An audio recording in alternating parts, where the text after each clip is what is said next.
ஆண்டவராகிய இயேசு கிறிஸ்து நாமத்தில் அன்பின் வாழ்த்துக்கள். இந்த நாளிலே குடும்ப ஆசீர்வாத கூடுகையிலே உங்களை சந்திப்பதிலே நான் பெரும் மகிழ்ச்சி அடைகிறேன். கர்த்தருடைய பரிசுத்த நாமத்துக்கு மகிமையுண்டாதாக.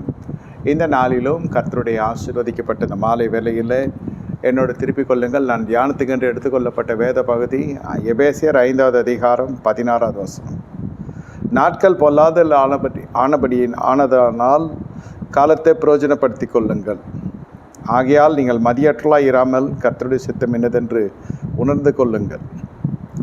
15வது வசனம் சொல்லுகிறது, ஆனபடியினாலே நீங்கள் ஞானமற்றவர்களைப் போல் நடவாமல் ஞானமுள்ளவர்களைப் போல் கவனமாய் நடந்து கொள்ள பார்த்து என்று துவங்கப்படுகிறது. நாட்கள் பொல்லாதலாக இருக்கிறபடியினால் காலத்தை பிரயோஜனப்படுத்தி கொள்ளுங்கள்.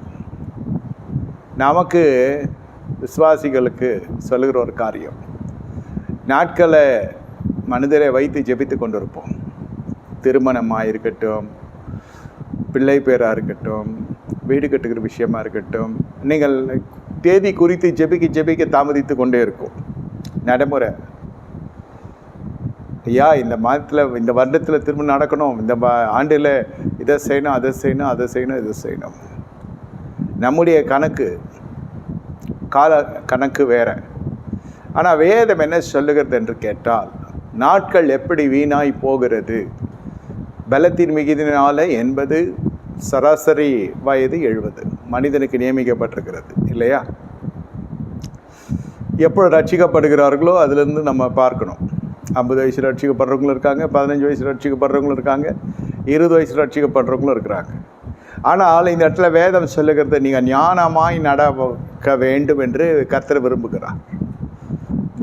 ஞானம் வர வேண்டும். கர்த்தரை ஏற்றுக்கொள்ளுகிறவர்கள், படித்தவர்களோ படியாதவர்களோ, நீங்கள் ரட்சிப்பு உங்களுக்கு ஒரு ஞானத்தை கொடுக்கும். என்ன, அதே சமயத்தில் ஆசீர்வாதம் என்பது ஞானம் இல்லாமல் பெறவும் முடியாது. அதனால்தான் நீதிமொழிகளை வாசிக்கிறோம், துரிதமாய் பெறுகிற ஆசீர்வாதம் நிலைத்திருக்காது. ஏன் கர்த்தர் காத்திருக்க வைக்கிறார்? நீ ஞானம் அடைய வேண்டும். இந்த இடத்துல வேதம் சொல்லுகிறத நீங்கள் பார்க்குற பொழுது, மதியற்றவர்களாக இராமல் கர்த்தருடைய சித்தத்தை அறிய வேண்டும். தேவ சித்தம் என்ன? முதலில் நீங்கள் ஞானம் அடைய வேண்டும். ஞானம் இல்லாமல் அந்த ஆசீர்வாதம் கொடுத்தால் அந்த ஆசீர்வாதம் உங்களை விட்டு போய்விடும். அதை காத்துக்கொள்ள தெரியாது. அதனால நிறைய பேர் அபிஷேகத்தை பெறுவாங்க, அதன் பிறகு வாழ்க்கை வித்தியாசமான ஒரு ஜீவியம் போய்விடும். அதுலேருந்து தெரிந்துவிடும், உங்கள் வாழ்க்கையில் அபிஷேகம் கொஞ்ச நாள் இருக்கும், அப்புறம் கொஞ்ச நாள் மறைந்து போய்விடும். ஏன் அப்படிப்பட்ட ஒரு சோதனை, ஏன் அப்படிப்பட்ட ஒரு வேதனை என்றால், நம்முடைய வாழ்க்கையில் நமக்கு ஞான குறைவு இருக்கிறது. ஒரு ஆசீர்வாதத்தை பெறுவதற்கு நமக்கு கால அவகாசம் அல்லது காலம், அதெல்லாம் தேவனுடைய செய்கை, தேவனுடைய வேலையில் நடக்கும் என்பது தான் நம்ம அறிந்திருக்கிற காலம்.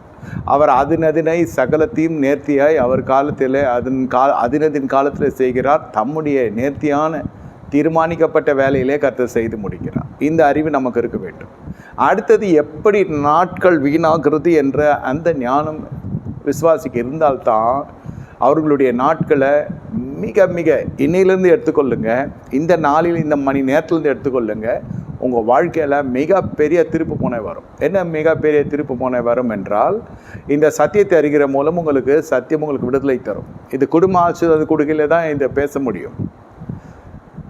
எப்படி ஒரு குடும்பத்தில் காலங்கள் எப்படி பயன்படுத்தப்படுகிறது, கால வேலைகள் என்ன, கால வேலைகள் எப்படி பயன்படுத்தப்படுகிறது, உங்கள் நேரத்தை நீங்கள் எப்படி பயன்படுத்துகிறீங்க, இதை பொறுத்து தான் ஒவ்வொருவருடைய வயதிற்கு ஏற்றபடி, உறவு முறைகளுக்கு ஏற்றபடி நான் சொல்லுகிறேன். நமக்கு கூட்டு கழித்து பார்த்தால் நமக்கு வாக்குத்தத்தம் செய்யப்பட்ட காரியம் அல்லது நம்முடைய தேவைகள் உச்சகட்டத்தில் இருப்போம். விடிந்தால் கல்யாணம் என்பதை போல விடிந்தால் நமக்கு வர வேண்டிய எல்லா சவால்களையும் மேற்கொள்ள வேண்டும். இது மாதிரி பலதரப்பட்ட சூழ்நிலைகள், சூழ்ச்சிகள் காணப்பட்டு கொண்டிருக்கிறது. இந்த நேரத்தில் கர்த்தருடைய வார்த்தை இப்படியாய் வந்து கொண்டிருக்கிறது. சபையாரை பார்த்து ஊடகத்தில் பயணப்படுகிற அன்பான விசுவாசிகளும் என் சபையார் தான்.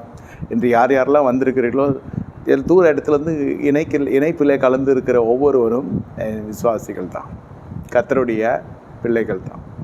மாற்று கருத்து வேறு எதுவும் இல்லை. ஆகிய எதுக்கு இதை நான் சொல்லுகிறேன்னா, இங்கே கொடுக்கப்படுகிற தேவ செய்தி உங்களுடைய வாழ்க்கைக்கு என்று எடுத்துக்கொள்ளுங்க, யாருக்கும் என்று எடுத்துக்கொள்ளாதீங்க. எப்படி கால வேலைகள் மோசம் போகிறது. காலத்தை பிசாசு திருடிக்கிறான், காலத்தை பிசாசு திருடி விடுகிறான். அப்பொழுது என்ன நடக்கும் என்றால், அந்த கால வேலை விட்டு போனால் அந்த காலத்திலே சில காரியத்தை செய்ய வேண்டும். அதை தாண்டி போகிற பொழுது பலதரப்பட்ட பிரச்சனைகளை நாம் சந்திக்க வேண்டியதாக இருக்கும். சரி, இப்பொழுது எப்படி அந்த காலம் விரயமாகிறது? காலம் எப்படி, நம்முடைய காலத்தை எப்படி பிசாசு திருட முடியும்? நம்முடைய காலத்தை எப்படி பிசாசு திருட முடியும் என்று சொன்னால், அதை தான் நாம் இன்று தியானிக்க போகிறோம். நல்லா புரிந்து கொள்ளுங்க. சில பேர் செழிப்பு வேணும்னு ஜெபம் பண்ணுவாங்க, சில பேருக்கு வேலை வேணும்னு ஜெபம் பண்ணுவோம், சில பேர் கல்யாணம் வேணும்னு ஜெபம் பண்ணுவோம், சில பேர் குழந்தை. எது இல்லையோ அது நம்ம கேட்டு ஜெபம் பண்ணுறது தப்பு இல்லை. ஆனால் சத்தியத்தின் மூலம் சத்திய மார்க்கத்தாராய் நீங்கள் சத்தியத்தை கீழ்ப்படுகிற பொழுது உங்களுடைய காரியங்களில் மிகப்பெரிய விடுதலை நீங்கள் காண வேண்டும் என்று சொன்னால், அது சத்தியம்தான் அதற்கு சாவியாக இருக்கும். இந்த சத்தியத்துக்கு செவிசாய்க்கிற பொழுது இந்த கேட்கிற உபதேசம் உங்களை சுத்தப்படுத்தும், சத்தியம் உங்களுக்கு விடுதலை தரும். அடுத்தது ஒரு புதிய தெளிவு வரும். ஏன் என்று இதெல்லாம் நான் சொல்லுகிறேன் என்றால், உங்களுக்கு இந்த மீறுதல்களாகவே உங்களுடைய வாழ்க்கை காணப்படும். இந்த சத்தியம் இப்படி சொல்லுகிறது, இதை மீறி நான் போக முடியாது, அதான் மீறுதல். சரி, இப்போ பாருங்கள், யாக்கோபுடைய வாழ்க்கையில் 20 ஆண்டுகள் வீணாய் போய்விட்டது என்று எடுத்துக்கொள்ளலாமா என்று சொன்னால், 20 ஆண்டுகள் அவனுக்கு வாழ்க்கையில் நடக்க வேண்டிய சகல காரியம் நடந்தது. என்னென்ன நடந்தது? திருமணம் நடந்தது. லாபான் வீட்டுக்கு போன உடனே சொல்கிறேன், திருமணம் நடந்தது, பிள்ளைகள் பிறந்தாங்க, ஒரு மனைவிக்கு 2 மனைவி ஆனது, மறுமனையாட்டிகள் உண்டானாங்க, பிள்ளைகள் பலிக்கு பெருக்கினாங்க, வம்சம் வெளிகளை சொல்லுகிறேன். 90 பேர் கொண்ட ஒரு குடும்பமாக யாக்கோபுடைய குடும்பம் காணப்படுகிறது. ஆனால் இந்த 20 ஆண்டுகளிலும் இந்த மனுஷனுடைய கையின் பிரயாசம் அப்படியே ஸ்தம்பித்து போயிருக்கிறது, அப்படியே ஸ்தம்பித்து போயிருக்கிறது. இது ஒருவேளை இந்த செய்தி உங்கள் இதயத்தில் பேசும் என்றால் நீங்கள் என்ன செய்யணும்?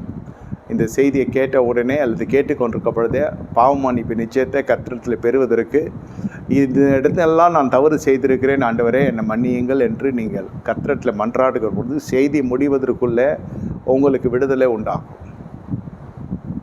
எப்படி இந்த மனுஷனுடைய வாழ்க்கை இப்படியே கசக்கி பிடிக்கப்பட்டது? தேவ சித்தம் என்னமோ போனது என்னமோ உண்மைதான், போனது தேவ சித்தம்தான், இல்லைன்னு சொல்லலை.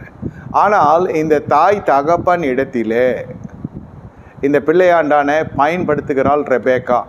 நல்ல தேவ குடும்பம் தான். இதில் 4 பேர் கொண்ட குடும்பம். ஈசாக்கு தகப்பன், ரெபேக்கால் தாய், ஏசா மூத்த சகோதரன். சில நிமிடங்களிலேயே அவன் முதல்ல வந்ததுனால மூத்த சகோதரன், 2 நிமிடம் கழித்து குழந்தை வெளியே வந்தனால இது இளைய சகோதரன். மூத்தவன் ஏசா, இளையவன் யாக்கோப். 4 பேர் கொண்ட குடும்பம் தான். அந்த காலத்தில் அது ரொம்ப கட்டுப்பாடான குடும்பம். விசுவாசிகளுடைய குடும்பத்துக்கு ஒப்பாக, தேவ ஜனங்களுடைய குடும்பத்துக்கு ஒப்பாக எடுத்துக்கொள்ளலாம். ரட்சிக்கப்பட்ட மனுஷன் தான் ஈசாக்கு, தேவ பயம் கொண்ட மனுஷன் தான் ஈசாக்கு, இல்லைன்னு சொல்லலை.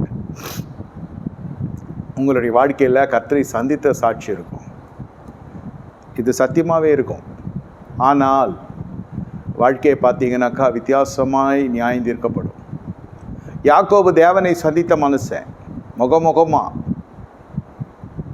இஸ்ரவேல் என்று புதிய நாமத்தை பெற்றுக்கொண்ட மனுஷன். இந்த அனுபவங்கள்லாம் ஒரு புறம் போய் கொண்டிருக்கும். தேவனை பார்த்தேன், தேவன் சத்தத்தை கேட்டேன், தேவ கிருபை, தேவனுடைய அபிஷேகம், தேவனுடைய வல்லமை, வரம், கிருபை, இது எல்லாமே சரிதான். ஆனால் உங்கள் தனிப்பட்ட ஜீவியம் ஒழுங்காக இருக்கணும். தனிப்பட்ட ஜீவியம் எப்படி ஒழுங்காக இருக்கும்னா, நம்ம பார்த்தாலே தெரிந்துவிடும், வாழ்க்கையில் ஒரு கோணல் இருக்கும்.